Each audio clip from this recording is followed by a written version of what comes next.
Hello, আসসালামু আলাইকুম। Welcome জানাচ্ছি আমার আরও একটি রেসিপি ব্লগে। হঠাৎ করে আমার খুব চটপটি খাওয়ার ক্রেভিং হচ্ছিল, কিন্তু দেশের বাইরে তো কোনো অকেশন ছাড়া এগুলো পাওয়া যায় না।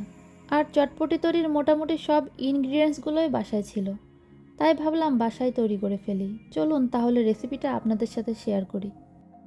প্রথমে আমি চটপটি তৈরির ডাবলিটা পানিতে কিছুক্ষণের জন্য ভিজিয়ে রেখে দেব। চটপটি খেতে তো ফুচকা অবশ্যই লাগবে, কিন্তু ফুচকা তো বাসায় ছিল না, তাই ইনস্ট্যান্ট ফুচকা তৈরি করেছি খুব সহজে। কিছুটা ময়দার সাথে লবণ, তেল ও পানি দিয়ে একটা ডো রেডি করব। মেইনলি বলা যায় এই ডোটা হবে পরোটা তৈরির ডোয়ের মতো। এবার কিছুটা ডো নিয়ে একটা নর্মাল রুটির মতো বেলে নিব এবং এই রুটিটাকে 4 টুকরা করে কেটে নিচ্ছি ভাজার সুবিধার্থে। চুলার আঁচ লোতে দিয়ে সময় নিয়ে দুই পাশ কড়া লাল করে ভেজে তুলে নেব এবং পরবর্তীতে ঠান্ডা করে ভেঙে নিলেই রেডি ইনস্ট্যান্ট ফুচকা। আমি সবসময় চটপটির জন্য এভাবেই ফুচকা রেডি করি। এটা পার্সোনালি আমার কাছে প্রসেসটা ইজি মনে হয় এবং চটপটির সাথে খেতেও দারুণ লাগে। এবার চটপটির জন্য ডাবলিটা রেডি করে নেব। প্রথমে একটি পাত্রে ভিজিয়ে রাখা ডাবলিগুলো দিয়ে দেব এবং একটা বড় সাইজের আলুর অর্ধেকটা কিউব সাইজ করে কেটে দিয়েছি। স্বাদমতো লবণ, হাফ চা চামচ হলুদ গুঁড়া, সামান্য পরিমাণ মরিচ গুঁড়া এবং পরিমাণ মতো পানি, যাতে ডাবলিটা প্রপারলি বয়েল হয়ে যায়। এবার সব কিছু ভালো করে মিশিয়ে দিয়ে ঢাকনা দিয়ে রান্না করব সেদ্ধ হওয়া পর্যন্ত। ডাবলিটা প্রপারলি সেদ্ধ হয়ে গিয়েছে। এ পর্যায়ে 2 চা চামচ চটপটির মশলা অ্যাড করে দিব। এই মশলাটাও আমি বাসায় তৈরি করেছিলাম। রেসিপিটা লাগলে জানাবেন, আমি অবশ্যই দেওয়ার ট্রাই করব।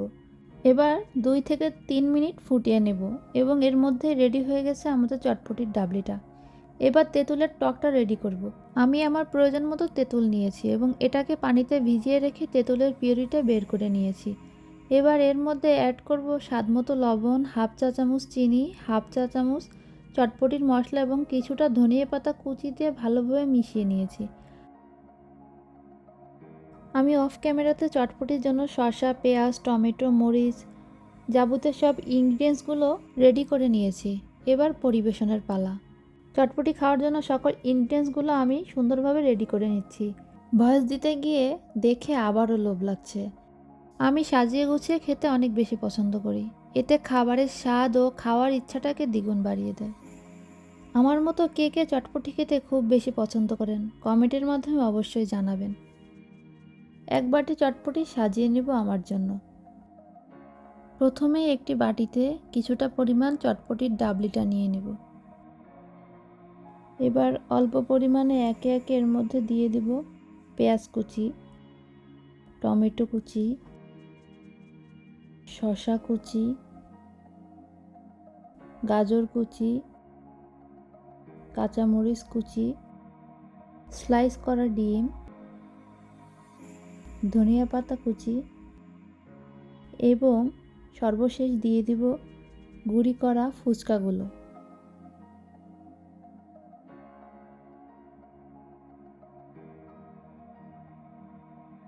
আমার এক বাটি চটপটি রেডি।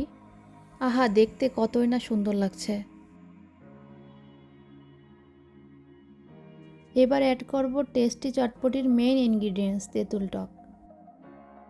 সামনে ঈদ, আর এই চটপটিটা আপনারা চাইলে ঈদে ট্রাই করতে পারেন, ইনশাল্লাহ ভালো লাগবে। চটপটির দোকানের মামাদের হাতের চটপটির থেকে কোনো অংশে স্বাদে কম হয়নি। আপনারা দেখতে থাকুন আর আমি চটপটিটা এনজয় করি। আজকে এখানেই বিদায় নিচ্ছি। আল্লাহ হাফেজ সবাইকে।